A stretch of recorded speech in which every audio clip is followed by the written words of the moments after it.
Hello, everyone. My name is Tricia Bart. I'm a Young Living Gold, and I make my home in Spokane, Washington. And I want to thank you for joining us for this women's wellness event for spring. Yay, spring! It's finally here, right? Today, I'll be talking about some of the types of cleanses that are out there and why you might be interested in exploring them. So let's be real. If there's a food or a practice out there that somebody has deemed good for you, chances are a cleanse has been created around it. My suggestion to you is decide what is your goal. Do your research and speak with your healthcare team before starting any kind of cleanse. Today, I'll be covering some basics. It may be completely new to you, or it might serve as a great refresher with some great takeaways. And remember, I'm not a medical professional. Anything I say today is not intended to diagnose, treat, prescribe, cure any disease. So first things first, we tend to think about lifestyle and talk about lifestyle. So here's a simple 3-step wellness strategy that can serve as the foundation of your Young Living lifestyle and be a guideline for you as you cleanse. So first, green the outsides. This is about clean eating habits. It's about doing a ditch and switch. Become aware of why you're interested in cleansing. Remove external burdens. This can be powerful to identify your goals.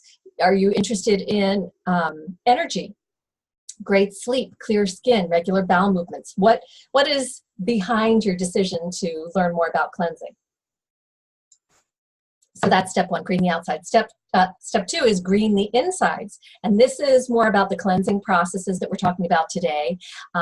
And it's about continuing to flood your body with nutrition even after you finish your cleanse. And step 3 in this wellness strategy is manage stress. So again, I'll be talking about some of the emotions that are associated with the different body systems, and your cleanse may be more about emotional things than things that are manifesting for you physically. But here are some thoughts on helping to manage stress.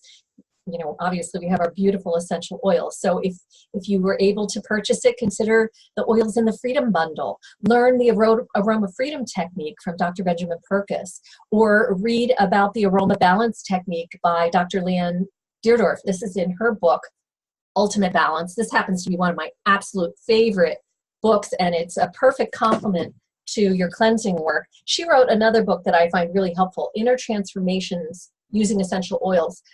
Those are 2 of my favorite books about cleansing and balance. Consider the Reconnect collection. The oils in that collection are beautiful for helping us manage our stress. The Great Day Oils Protocol, which is beautiful, Valor, Harmony, White Angelica, Joy, those oils, beautiful to use every single day. Now, I love diffusing oils to freshen the air and support myself spiritually, mentally, and emotionally. And I find this so powerful when I'm doing any kind of cleansing as well. So today, I have an oil that I thought would be appropriate for this conversation. I have Transformation going in my Desert Mist diffuser over there. So here's a thought when it comes to cleansing. To everything, there is a season. You may be familiar with that Bible verse from Ecclesiastes. I want to talk about this idea of a season. Maybe you've heard of this, the law of 5 elements. And this is the idea of supporting your body with cleansing with the seasons. And I just want to share, get my screen big here so I can do this. I want to share an image with you of the 5 elements. Here it is. And we'll just talk about this for a second. So you'll see that we have 5 major organs that are represented here.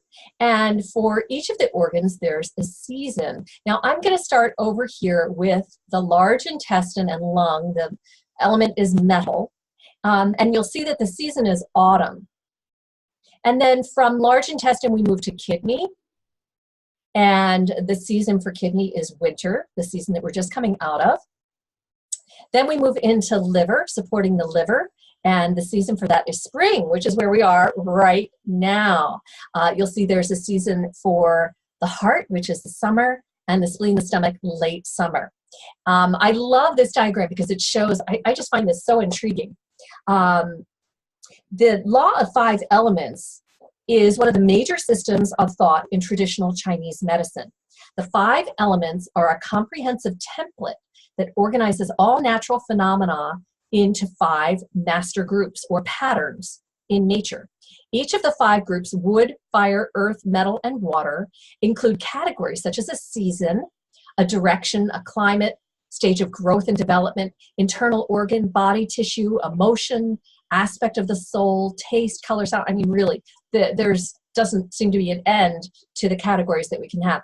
The 5 elements reflect a deep understanding of natural law, the universal order underlying all things in our world. It provides a master blueprint that diagrams how nature interacts with the body and how the different dimensions of being impact each other. So I just find that all so fascinating. And whether you're interested in learning more about traditional Chinese medicine or not, you may find this an intriguing support during your cleanse. And interestingly enough, the law of 5 elements and supporting your organs also corresponds with certain times of day. Our organs are associated with a 2-hour period during which, out of every 24-hour cycle, during which the energy is at the highest level for each organ. And each organ is also associated with a meridian in the body. And again, this might be more than you're interested in Chinese medicine, but the idea of using this blueprint by supporting your body systems with the flow of the law of 5 elements and supporting them during their naturally energetic time of day, you may also find it beneficial to cleanse at those specific seasons. Now, here's the thing. If you have never cleansed before, or you are not having 2 to 3 healthy floating bowel movements per day, and believe me, Sue and Melissa are going to talk more about your bowel movements. But if that's not the case for you, then consider starting with the colon. This really is the main foundation. If we think about our body's systems of elimination, the colon is the foundation of that, kidney, liver, and then the last place is our skin. So your organs can benefit from being supported at any time of the day or any season. It's just that when we put the law of 5 elements into action, we get that added boost. So when we think about fall, we started there with the colon, okay? Fall, colon. Guess what? It's spring. You still want to start with the colon if you haven't done any cleansing. The colon is our large intestine. It includes the ascending, transverse, descending sigmoid colons, the appendix, the ileocecal valve, and the rectum. The job of our large intestine is to absorb water and vitamins and compact feces. The emotion around the large intestine is the fear of letting go, holding on to the past. The opposite of that is release, moving forward with love and compassion. So there are oils, if you're interested in supporting your cleanse with oils for the emotional aspects, digest, release, transformation. And when the large intestine or the colon is out of balance, some of the things that can be experienced in less than 1 bowel movement a day, it's not well formed, excessive gas, bad breath, body odor, skin eruptions, bumps, rashes, fungus or yeast infections, hard or difficult to pass stools. So by supporting our healthy colon, we should be able to avoid those. Now, winter in the 5 elements is about supporting the kidney. This is the season that we're just out of. Start with the colon. You may need to move on to a parasite cleanse. Then we move into the kidney, supporting kidney. This would also be when you might want to consider a yeast cleanse or the master cleanse. We'll talk a little bit more about the master cleanse in a moment. So the kidney's function in the body is to filter the blood and excrete impurities out of the bladder. It helps to maintain balance of sugars, salt, oxygen, hydrogen, minerals, proteins, and certain hormones in the blood. The kidneys also help maintain pH balance, blood volume, and regulation of blood pressure. So obviously our kidneys are an extremely important part of this filtering system. Some of the emotions when the kidneys need some support: fear of failure, disappointment, criticism. The opposite of those are being able to move forward with faith, love, feelings of safety. So oils to support those emotions might be valor, into the future, juniper. When the kidneys are out of balance and maybe need a little more support, you might notice pain in the mid-back, dark circles under the eyes, recurrent bladder infections, skin eruptions, edema. Now, obviously, some of those are medical conditions that require attention from your medical and health team.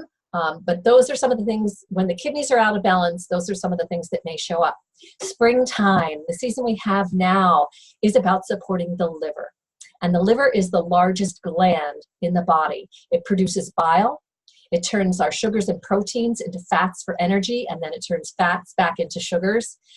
It stores glucose, vitamin D, A, B12, iron, copper. It makes cholesterol, triglycerides. It also breaks down toxic substances, worn out red blood cells, and hormones.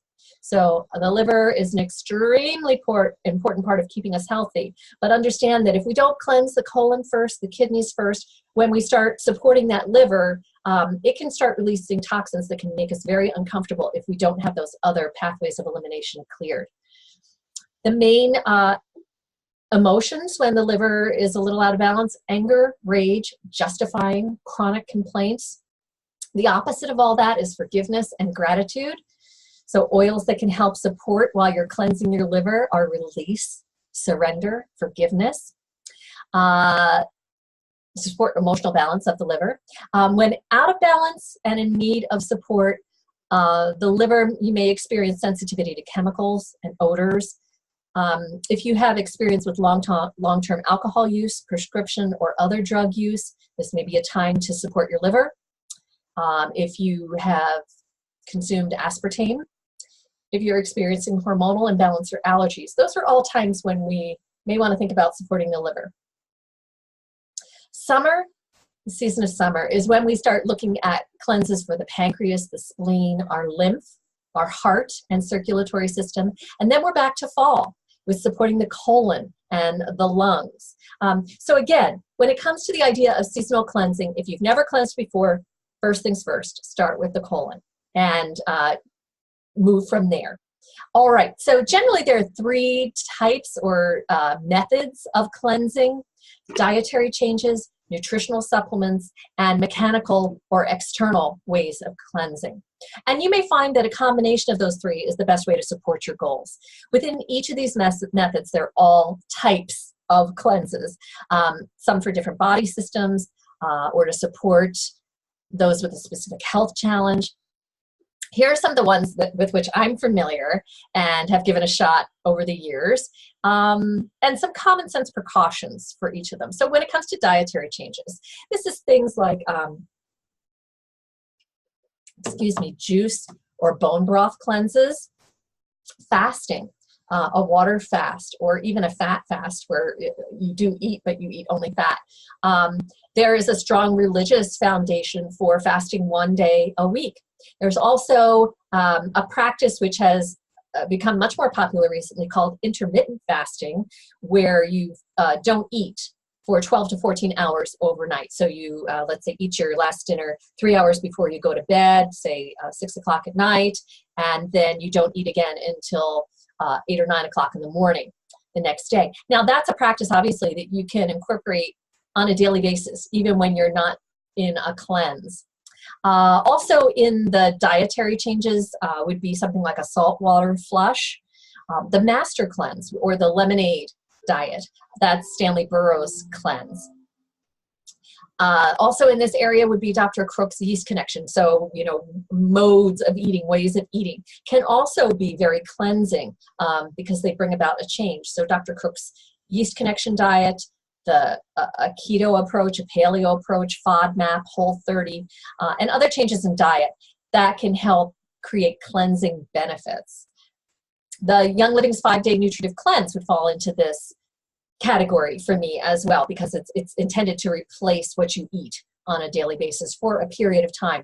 So some of the challenges with these dietary approaches, you need to make sure that you're getting adequate nutrition, especially if you intend to do this for more than a few days. If you do take one of these approaches, reestablishing normal eating habits following this can be very critical to the success of the cleanse and how you feel. Your results on these kinds of approaches can be temporary because they may be about calorie restriction. You need to be sure you're drinking enough clean water through all of these, and be sure to follow or be followed with your medical professional. Nutritional supplements, this is the second kind of main method of cleansing. And so this can be herbal preparations, it could be homeopathic preparations. They tend to be more system approach or outcome specific. So this is like a colon cleanse, a kidney cleanse, a liver cleanse. You could do a cleanse using enzymes. You can do a cleanse with apple cider vinegar or diatomaceous earth. Some of the systems you might cleanse, you can do a blood cleanse, a heavy metal cleanse, a parasite cleanse. And while products like the cleansing trio or hemagen are enzymes, and more products like that. And Sue is going to go into more detail on that. Some of the challenges with these types of cleanses, you want to be sure you're doing first things first. So make sure that that colon is healthy and doing its thing. And again, you may want to follow the seasons to support these kinds of cleanses. You do want to make sure that you're drinking enough clean water and support your cleanse with healthy eating habits. So again, you know, we want to do the ditch and switch. We want to get rid of the toxins, so we're not putting toxins on from the outside, but we also want to be eating in a way that supports our body, which probably means eliminating most sugars, processed flours. For you, it may mean eliminating or limiting dairy products. You know how your body best responds. So again, you might do well with a combination of nutritional and the supplements. The dietary and the nutritional approach here. Okay, and then the third method that comes up often when we talk about cleansing are external or mechanical methods. Colon hydrotherapy, enemas, retention or suppositories, a detox foot bath, Epsom salt baths. And oh my gosh, we love adding essential oils to our Epsom salts and taking a nice soaking bath. This can be very supportive of other kinds of cleansing in the body. Far infrared saunas. Some people use zappers, and I'm not going to get into this too much. Sue might talk about this when she's talking about cleansing the colon. Some of the challenges with these external or mechanical methods. Efficacy. Efficacy can be an issue with these. Sometimes they can be a little trendy, and there may not be a whole lot of research around their effectiveness. But we know that we come up with those questions about essential oils too. So do your research on these first. They can also deplete your body of vital minerals and water. So you want to be sure that you are supplementing if you're using any of these techniques. These techniques can also more address the surface rather than helping you get down to supporting your body at the most basic levels. So those are my thoughts on types of cleanses and why you might want to consider looking at some of them. I'd like to leave you with 3 takeaways today. So for me, when it comes to cleansing, it's all in the timing. First things first, start with the ditch and switch. And this is what I did when I had done several different kinds of cleanses before I was introduced to the Young Living lifestyle. And they were all kind of hit or miss for me. I used some homeopathic preparations. I used herbal preparations. I used some of the mechanical techniques. But I hadn't made some of the lifestyle changes on the ditch and switch. So clean out your personal care products, clean out your household care products so that you're not loading toxins onto your body. Start with the colon first and consider following the seasons and traditional Chinese medicine's law of 5 elements. It's such an interesting thing to layer that into your cleansing. My second takeaway, consider regular practices to support yourself rather than thinking of cleansing as something you do once in a while. So some of those practices, maybe that intermittent fasting sounds interesting to you. It's a very simple adjustment, or maybe fasting 1 day a week. Always be sure you're drinking lots of clean water. For me, I love supporting my body with minerals, enzymes, our beautiful Ningxia Red. I use the Cleansing Trio products throughout the year. It's not just something that I do in the fall. And I love Life 9. So I'm supporting my digestive system all year long. And most importantly, do your research and make a plan. I want to thank you so much for joining me today. I hope you found this helpful. And if you do have questions, Melissa and Laura will be on to help you with any questions that you have. I hope you have an amazing day and enjoy the rest of our event. Thank you, everybody. Bye-bye.